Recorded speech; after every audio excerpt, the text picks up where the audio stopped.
ಆತ್ಮೀಯ ವಿದ್ಯಾರ್ಥಿ ಬಂಧುಗಳೇ, ಇಂದು ನಾನು ನಿಮಗೆಲ್ಲರಿಗೂ ಕೂಡ ಒಂದು ಸುಂದರವಾದಂಥ ಕತೆ ಹೇಳೋಣ ಅಂತ ಇದ್ದೇನೆ. ಅವಂತಿ ಎಂಬ ನಗರದ ರಾಜ, ಆ ರಾಜನಿಗೆ 4 ಜನ ಗಂಡು ಮಕ್ಕಳು. ಆ ಗಂಡು ಮಕ್ಕಳು ಬಹಳ ವಿನಯವಂತರು, ಚತುರರು, ಹಾಗೆ ಬುದ್ಧಿವಂತರು ಕೂಡ ಹೌದು. ಅವರಿಗೆ ವಿದ್ಯಾಭ್ಯಾಸವನ್ನ ಮಾಡಿಸಬೇಕು ಅನ್ನುವಂತಹ ತೀರ್ಮಾನಕ್ಕೆ ಬಂದಂತಹ ರಾಜ ಯಾರಲ್ಲಿ ವಿದ್ಯಾಭ್ಯಾಸವನ್ನ ಮಾಡಿಸೋದು ಅಂತ ಕೇಳಿದಾಗ ಎಲ್ಲರೂ ಕೂಡ ತಮ್ಮ ರಾಜ್ಯದಲ್ಲೇ ಇರ್ತಕ್ಕಂತಹ ಮಹಾನ್ ಗುರುವಾದಂತಹ ಚಾರುಭಟ್ಟರ ವಿಚಾರವನ್ನ ಹೇಳ್ತಾರೆ. ಆಗ ರಾಜ ತನ್ನ ಮಕ್ಕಳನ್ನ ಚಾರುಭಟ್ಟರ ಆಶ್ರಮಕ್ಕೆ ಕರೆದೊಯ್ದು ಅವರಿಂದ ವಿದ್ಯಾಭ್ಯಾಸವನ್ನ ಕೊಡಿಸುವಂತಹ ಒಂದು ವಿನಯಪೂರ್ವಕವಾಗಿ ತನ್ನ ನಿವೇದನೆಯನ್ನ ಅವರ ಮುಂದೆ ಇಡ್ತಾನೆ. ಆಗ ಚಾರುಭಟ್ಟರು ಬಹಳ ಸಂತೋಷಿಸಿ ಆ 4 ಜನ ಮಕ್ಕಳನ್ನ ಬರಮಾಡ್ಕೊಳ್ತಾರೆ. ಚಾರುಭಟ್ಟರು ಹೇಳ್ತಾರೆ, ನನ್ನ ಗುರುಗಳಾದಂತಹ ಪರಮಾನಂದ ಭಟ್ಟರ ಆಶೀರ್ವಾದವನ್ನ ಪಡೆದ ನಂತರವೇ ನಾನು ನಿಮ್ಮ ಮಕ್ಕಳಿಗೆ ಪಾಠವನ್ನ ಹೇಳಬಲ್ಲೆನು ಅಂತ. ಆಗ ಆ ರಾಜ ಸಮ್ಮತಿಸಿ 4 ಜನ ಮಕ್ಕಳನ್ನ ಅಲ್ಲೇ ಬಿಟ್ಟು ತನ್ನ ರಾಜ್ಯಕ್ಕೆ ವಾಪಸ್ ಆಗ್ತಾನೆ. ಆಗ ಆ 4 ಜನ ಮಕ್ಕಳ ಚಾರುಭಟ್ಟರ ಆಶೀರ್ವಾದವನ್ನು ಪಡೆದ ನಂತರ ಚಾರುಭಟ್ಟರು ಹೇಳ್ತಾರೆ, ಇಲ್ಲೇ ಸ್ವಲ್ಪ ದೂರದಲ್ಲಿ ನನ್ನ ಗುರುಗಳಾದಂತಹ ಪರಮಾನಂದ ಭಟ್ಟರ ಆಶ್ರಮ ಇದೆ, ಅಲ್ಲಿ ಹೋಗಿ ನೀವು ಅವರ ಆಶೀರ್ವಾದವನ್ನ ಪಡೆದುಕೊಂಡು ಬನ್ನಿ ಅಂತ. ಆ 4 ಮಕ್ಕಳು ಸಂತೋಷದಿಂದ ಪರಮಾನಂದ ಭಟ್ಟರನ್ನ ಕಾಣಲು ಬಹಳ ಸಂತೋಷದಿಂದ ಹೊರಡ್ತಾರೆ. ಆಗ ಸ್ವಲ್ಪ ದೂರದಲ್ಲೇ ಪರಮಾನಂದ ಭಟ್ಟರ ಒಂದು ಆಶ್ರಮ ಕಾಣ್ತಾ ಇದೆ. ಏನು ಆಶ್ಚರ್ಯ ಅಂತಂದ್ರೆ, ಈ ಮಕ್ಕಳು ಸುಮಾರು ದೂರ ನಡೀತಾರೆ, ಸುಮಾರು ಸಮಯ ನಡೀತಾರೆ, 1 ಗಂಟೆ ಆಗುತ್ತೆ, 2 ಗಂಟೆ ಆಗುತ್ತೆ, ಆದ್ರೂ ಕೂಡ ಆಶ್ರಮವೇನೋ ಕಾಣ್ತಾ ಇದೆ, ಆದ್ರೆ ಅಲ್ಲಿ ತಲುಪಲಾಗ್ತಾ ಇಲ್ಲ.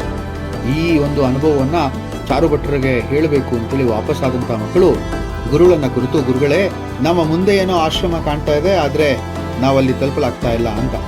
ಆಗ ಚಾರುಭಟ್ಟರು ಹೇಳ್ತಾರೆ, ನೀವು ಹೇಗೆ ಹೋದ್ರಿ ಆ ಆಶ್ರಮಕ್ಕೆ ಅಂದಾಗ ಅವರಲ್ಲಿ ಹಿರಿಯನಾದವನು ಹೇಳ್ತಾನೆ, ಹಿರಿಯನಾದ ನಾನು ಮುಂದೆ ಇದ್ದೆ, ನನ್ನ ತಮ್ಮಂದ್ರು ನನ್ನ ಹಿಂದೆ ಇದ್ರು ಅಂತ. ಆಗ ಚಾರುಭಟ್ಟರು ಹೇಳ್ತಾರೆ, ಅದು ಆ ರೀತಿಯಾದಂತಹ ಒಂದು ಪದ್ಧತಿ ಸರಿ ಇಲ್ಲ, ಎಲ್ಲರೂ ಕೂಡ ಸಮನಾಗಿ ನೀವು ಹೋದ್ರೆ ನಿಮಗೆ ಆ ಆಶ್ರಮ ಕಾಣಬಹುದು ಅಂತ ಹೇಳಿ.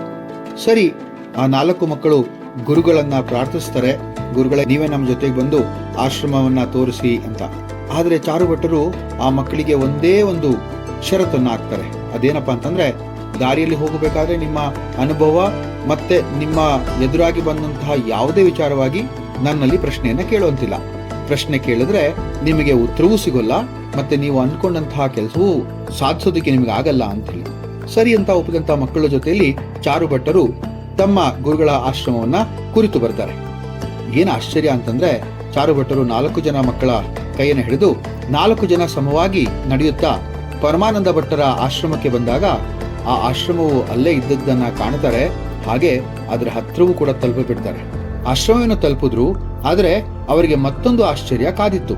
ಅದೇನಪ್ಪಾ ಅಂತಂದ್ರೆ, ಈ 4 ಜನ ಮಕ್ಕಳಿಗೆ ಗುರುಗಳಾದಂತಹ ಪರಮಾನಂದ ಭಟ್ಟರು ಪಾಠ ಮಾಡ್ತಾ ಇರೋದು ಕಾಣಿಸ್ತಾ ಇದೆ, ವಿದ್ಯಾರ್ಥಿಗಳು ಕೂಡ ಕಾಣಿಸ್ತಾ ಇದ್ದಾರೆ, ವೇದ ಪಾಠಗಳನ್ನ ಜೋರಾಗಿ ಹೇಳ್ತಾ ಇರುವಂತಹ ಒಂದು ಭಾಸ ಕೂಡ ಆಗ್ತಾ ಇದೆ, ಆದರೆ ಯಾವುದೂ ಅವರ ಕಿವಿಗೆ ತಲುಪ್ತಾ ಇಲ್ಲ. ಸಹೋದರರಲ್ಲಿ ಕಿರಿಯನಾದವನು ತನ್ನ ಒಂದು ಷರತ್ತನ್ನ ಮರೆತಂತಹ ಅವನು ಗುರುಗಳನ್ನ ಕುರಿತು, ಗುರುಗಳೇ, ಇದಕ್ಕೆ ಕಾರಣ ಏನಿರಬಹುದು ಅಂತ ಕೇಳ್ತಾನೆ. ಆಗ ಏನ್ ಆಶ್ಚರ್ಯ ಅಂತಂದ್ರೆ, ಮುಂದೆ ಇರತಕ್ಕಂತಹ ಪರಮಾನಂದ ಭಟ್ಟರ ಆಶ್ರಮವೂ ಮಾಯವಾಗುತ್ತೆ, ಜೊತೆಲಿದ್ದಂತಹ ಚಾರುಭಟ್ಟರು ಕೂಡ ಮಾಯವಾಗ್ತಾರೆ.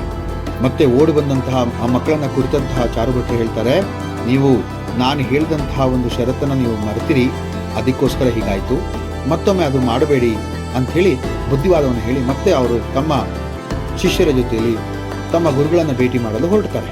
ಈ ಸತಿ ಮಕ್ಕಳು ಮೊದಲೇ ತೀರ್ಮಾನಿಸಿದ್ರು, ಅಲ್ಲಿ ಹೋಗೋ ತನಕ ನಾವು ಯಾರು ಕೂಡ ಪ್ರಶ್ನೆಯನ್ನ ಕೇಳೋಲ್ಲ, ಗುರುಗಳ ಹೇಳಿದ್ದನ್ನ ನಾವು ಕೇಳ್ತೇವೆ ಅಂತ. ಈಗ ಪರಮಾನಂದ ಭಟ್ಟರ ಆಶ್ರಮದ ಎದುರುಗಡೆ ಎಲ್ಲರೂ ನಿಂತಿದ್ದಾರೆ. ಗುರುಗಳು ಹೇಳಿದಂತಹ ಒಂದು ಮಾತು ಅದೇನಪ್ಪಾ ಅಂತಂದ್ರೆ, ನೀವು ಮನಸ್ಸನ್ನ ಇಟ್ಟು ಯಾವುದೇ ಒಂದು ವಿಚಾರವನ್ನ ಕೇಳಿದ್ರೆ ಅದು ನಿಮಗೆ ಸಿದ್ಧಿಸುತ್ತೆ ಅಂತ ಹೇಳಿ.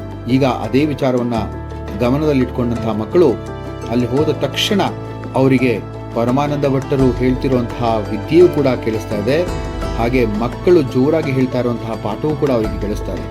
ಆದರೆ ಅದರಲ್ಲಿ 3ನೇ ಸಹೋದರ ಸ್ವಲ್ಪ ದೂರದಲ್ಲಿ ಒಂದು ಸಿಂಹ ಮತ್ತು ಹಸು ಜೊತೆಯಾಗಿ ನಡ್ಕೊಂಡು ಬರ್ತಾ ಇರೋದನ್ನ ಕಾಣ್ತಾನೆ. ಅವನು ತನ್ನ ಷರತ್ತನ್ನ ಮತ್ತೆ ಮರಿತಾನೆ. ಗುರುಗಳಾದಂತಹ ಚಾರುಭಟ್ಟರಲ್ಲಿ ಪ್ರಶ್ನೆಯನ್ನ ಕೇಳೇ ಬಿಡ್ತಾನೆ, ಗುರುಗಳೇ, ಪ್ರಕೃತಿಗೆ ವಿರುದ್ಧವಾದಂತಹ ಒಂದು ಕೆಲಸ ಇಲ್ಲಿ ಆಗ್ತಾ ಇದೆ, ಸಿಂಹ ಮತ್ತೆ ಹಸು ಜೊತೆಯಾಗಿ ಬರ್ತಾ ಇದೆ, ಇದಕ್ಕೆ ಕಾರಣ ಏನು ಅಂತ ಹೇಳಿ.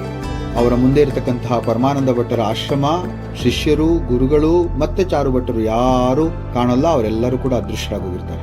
ಆ 4 ಜನ ಮಕ್ಕಳು ಚಾರು ಭಟ್ಟರನ್ನ ಕುರಿತು ಮತ್ತೆ ಚಾರು ಭಟ್ಟರ ಆಶ್ರಮಕ್ಕೆ ಬಂದು ಮತ್ತೆ ಕ್ಷಮೆಯನ್ನ ಯಾಚಿಸಿ ಈ ರೀತಿ ಮತ್ತೆ ಆಗೋದಿಲ್ಲ ಅಂತ ಹೇಳಿ ಕೇಳ್ತಾರೆ. ಹಾಗೆ ಮತ್ತೊಮ್ಮೆ ಅವ್ರು ಕೇಳುವಂತ ಪ್ರಶ್ನೆ ಏನಪ್ಪಾ ಅಂದ್ರೆ, ಈ ರೀತಿ ಯಾಕಾಯ್ತು ಗುರುಗಳೇ? ಹುಲಿ ಮತ್ತು ಸಿಂಹ ಜೊತೆಯಲ್ಲಿ ಯಾಕೆ ಬರ್ತಾ ಇತ್ತು? ಅಲ್ಲಿ ನಮ್ಗೆ ಹೇಗೆ ಕಾಣಿಸ್ತು? ಆಗ ಹೇಳ್ತಾರೆ, ಶಿಷ್ಯನಾದವನಿಗೆ ಬೇಡವಾದಂತಹ, ಅಸಾಧ್ಯವಾದಂತಹ ಮಾತುಗಳು ಅಥವಾ ಅಸಾಧ್ಯವಾದಂತಹ ವಿಚಾರಗಳನ್ನ ಅವರು ಯಾವತ್ತೂ ಕೂಡ ಗಮನ ಹರಿಸಬಾರದು. ತಮಗೆ ಬೇಡವಾದಂತಹ, ವ್ಯರ್ಥವಾದಂತಹ ವಿಚಾರಗಳನ್ನ ಅವರು ತಮ್ಮ ಗಮನಕ್ಕೆ ತರದೇ ಇದ್ದಾಗ ಮಾತ್ರ ಅವರಿಗೆ ವಾಸ್ತವ ಮತ್ತು ವಿದ್ಯೆ ಅರ್ಥ ಆಗುತ್ತೆ ಅಂತ.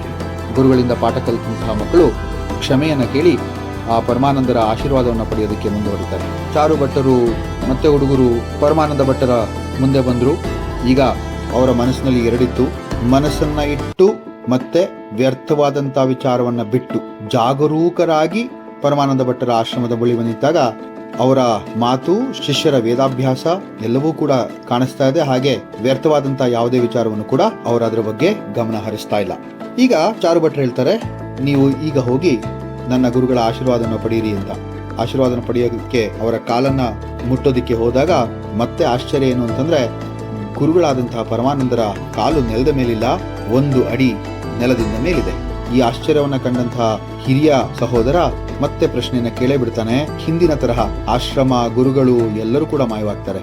ಈಗ ಚಾರು ಭಟ್ಟರ ಬಳಿ ಮತ್ತೆ ಓಡಿ ಬಂದು ಆ ಮಕ್ಕಳು ಕೇಳಿದಾಗ ಆ ಮಕ್ಕಳಿಗೆ ಈ ಒಂದು ಘಟನೆಯ ಬಗ್ಗೆ ಚಾರು ಭಟ್ಟರು ಸೂಕ್ಷ್ಮವಾಗಿ ಹೇಳ್ತಾರೆ. ನೋಡಿ ಮಕ್ಕಳೇ, ಯಾವಾಗ್ಲೂ ಕೂಡ ಮನಸ್ಸಿಟ್ಟು ಬೇಡದ ವಿಚಾರವನ್ನ ಬಿಟ್ಟು ಗುರುವಿನಲ್ಲಿ ಶರಣಾಗತಿಯನ್ನ ಹೊಂದು ಆ ಗುರುವಿನ ಇರುವಿಕೆಯನ್ನ ನೀವು ಅರಿತುಕೊಂಡಾಗ ಮಾತ್ರ ಗುರುವಿನ ಒಂದು ದರ್ಶನ ನಿಮಗಾಗತ್ತೆ ಅಂತ.